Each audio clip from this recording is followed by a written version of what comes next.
From sexual offences. इसका मतलब क्या है?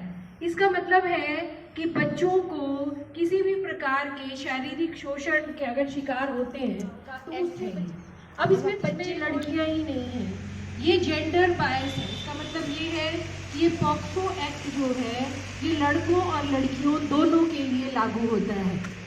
और ये 2012 में ये एक्ट जो है ये बनाया गया था। उसके बाद 2019 में इसको बहुत स्ट्रॉन्ग कर दिया गया। इतना स्ट्रॉन्ग कर दिया गया कि अगर कोई कंप्लेंट जो है वो आती है इस एक्ट के तहत तो उस मिनिमम पनिशमेंट जो है वो 20 ईयर्स है, 20 साल तक उसको जेल होगी। और ये उसका जो क्राइम है उसका देखा जाता है और इस हिसाब से इसमें डेथ पेनल्टी तक भी है, यानी मृत्यु दंड भी इसमें शामिल किया गया है। तो बहुत ही स्ट्रॉन्ग पॉक्सो एक्ट को बना दिया गया है। तो बेटा अब दूसरी बात ये है कि चिल्ड्रन जो है वो कितनी एज तक बच्चा जो है उसको चिल्ड्रन कंसीडर किया जाता है? कोई बताएगा मुझे चिल्ड्रन कितनी एज तक के बच्चे को चिल्ड्रन माना जा सकता है? हाँ जी, 18 साल का जो नहीं हुआ है, अगर उसको 18 साल का होने के लिए एक दिन भी बाकी है तो उसे चिल्ड्रन कंसीडर किया जाएगा। तो आप सभी बच्चे जो हैं वो इस श्रेणी में आते हैं। पॉक्सो एक्ट के अंदर लड़कियों और लड़कों दोनों को ही ये बात बताना चाहती हूँ कि जितने भी महिलाओं के ऊपर अत्याचार होते हैं वो 90% जो है वो उनके घर में होते हैं। उनका अपना ही कोई उनकी जान पहचान वाला जो है वो उनके साथ अत्याचार करता है, उनका शारीरिक शोषण करता है। तो अगर कभी भी आपके एनकाउंटर हो रहा है आपका ऐसे किसी इससे, तो आपने चुप नहीं रहना है। आपके घर में अगर आप देख रहे हैं कि किसी महिला के साथ, किसी बच्ची के साथ, किसी बहन के साथ अगर ऐसा हो रहा है तो आपको बहुत ही आसान एक सरल एक बताया गया है, शायद वहां पर आपने पढ़ा होगा, लिखा है 10 9 और 8। बोलिए क्या कहा मैंने? 10 9 8। ये टोल फ्री नंबर है, इसका कोई पैसे नहीं लगते हैं इस नंबर के। इस नंबर पर आप कॉल करेंगे तो इमीडिएटली आपको मदद मिलेगी। ये नंबर सिर्फ सेक्सुअल ऑफेंसेस के लिए ही नहीं है। शायद आप बच्चों को पता होगा कि मैंने 1098 पे कॉल करके हमारे स्कूल के 2 बच्चे हैं, एक मुस्कान है और एक बच्चा और है, उनके वहाँ पे जानकारी दी थी 10 9 8 पे ही, और उन बच्चों को स्कॉलरशिप जो है वो लगी हुई है। तो ये बच्चों के जो भी बच्चों की प्रॉब्लम्स हैं 10 9 और 8 ये चाइल्ड हेल्पलाइन है जो कि बच्चों की हर प्रॉब्लम का समाधान जो है वो करते हैं।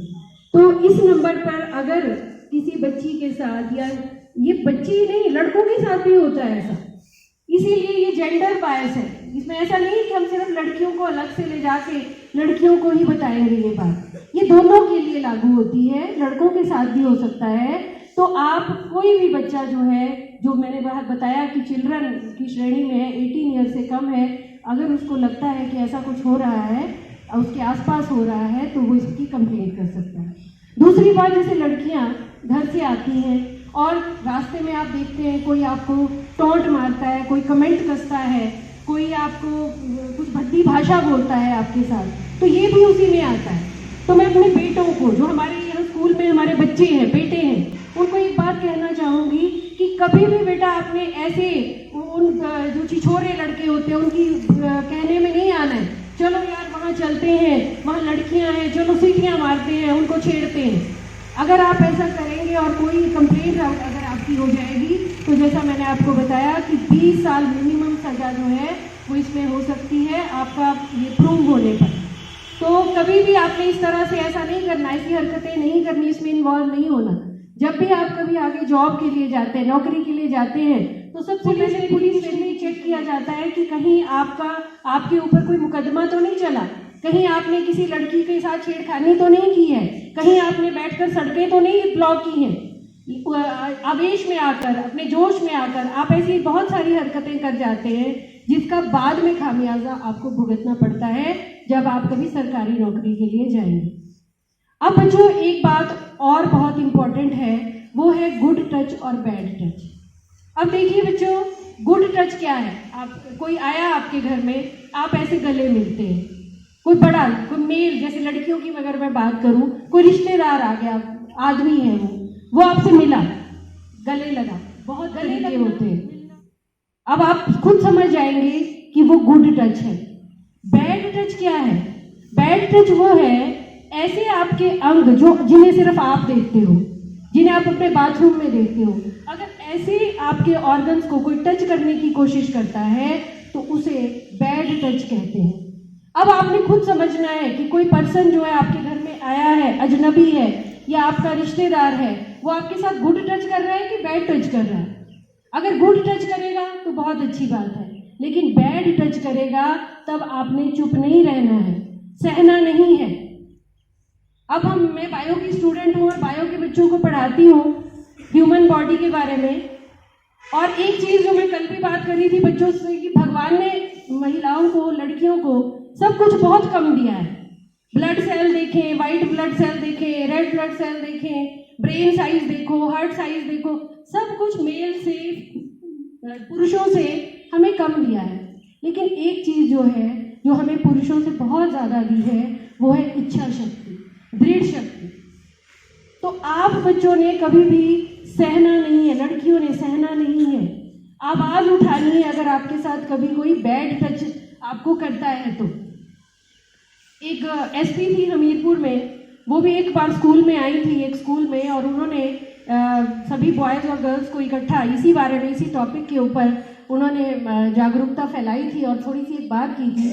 उन्होंने लड़के लड़कियों दोनों से कहा था कि अगर कभी भी आपका इस तरह से कोई शारीरिक शोषण करने की कोशिश करता है तो एक चीज़ जो है वो आपने करनी है, जोर से चीख मारनी है।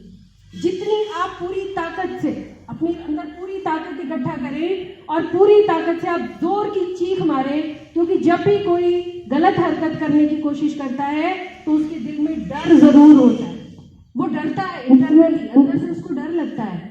लेकिन अगर आप चुप रहेंगे तो उसका डर जो है वो खत्म हो जाएगा। तो आप बच्चों ने वो डर जो है उस इंसान का जो आपके साथ गलत हरकत करने की कोशिश कर रहा है उसको डराना है, आपने खुद नहीं डरना है। तो बच्चों ये छोटी छोटी बातें थी जो पॉस्को एक्ट के तहत मैंने आप लोगों को बताई, ये बताना बहुत ज़रूरी था। एक तो हमें हमारे जो डिपार्टमेंट है वहाँ से भी हमें ऑर्डर आया था कि बच्चों को पॉस्को एक्ट के बारे में बताया जाए। हो सकता है कभी स्कूल में कोई ऑफिसर आ जाए और आपसे पूछे कि पॉस्को क्या है और आप कहें नहीं जी हमें नहीं पता, हमें तो कभी बताया ही नहीं गया। तो अब आप बताएंगे क्या है ये, बोलो, समझ आ गई सभी बच्चों को?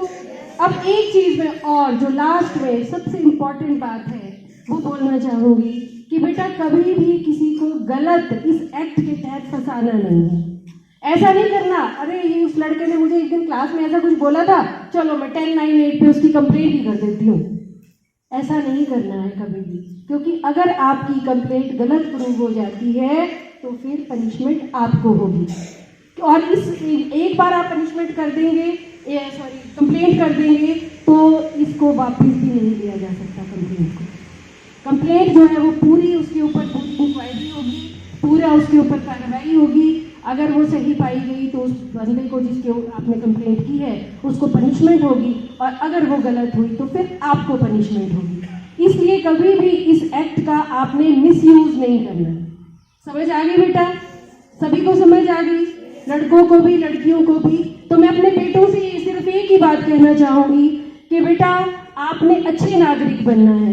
कहीं ऐसा ना हो कि जैसे आप अभी आज न्यूज़ में एक बच्चा पढ़ रहा था, श्रद्धा आफ्ताब, ऐसा ना हो कि कोई हमारी बेटी श्रद्धा बन जाए और हमारा कोई बेटा आफ्ताब बन जाए। तो आपने इस तरह से अपना कैरेक्टर और अपने आप को इतना स्ट्रॉन्ग बनाना है कि कभी भी इस तरह से गलत किसी में भी आपका नाम ना उछले, आपके इलाके का नाम ना उछले और आपके माँ बाप का नाम खराब ना हो। तो उम्मीद है मेरी ये बातें आपके जीवन में काम आएंगी, आप इन्हें अपने जीवन में उतार कर अपना जीवन सफल बनाएंगे। इन्हीं शब्दों के साथ धन्यवाद। जय हिंद, जय भारत।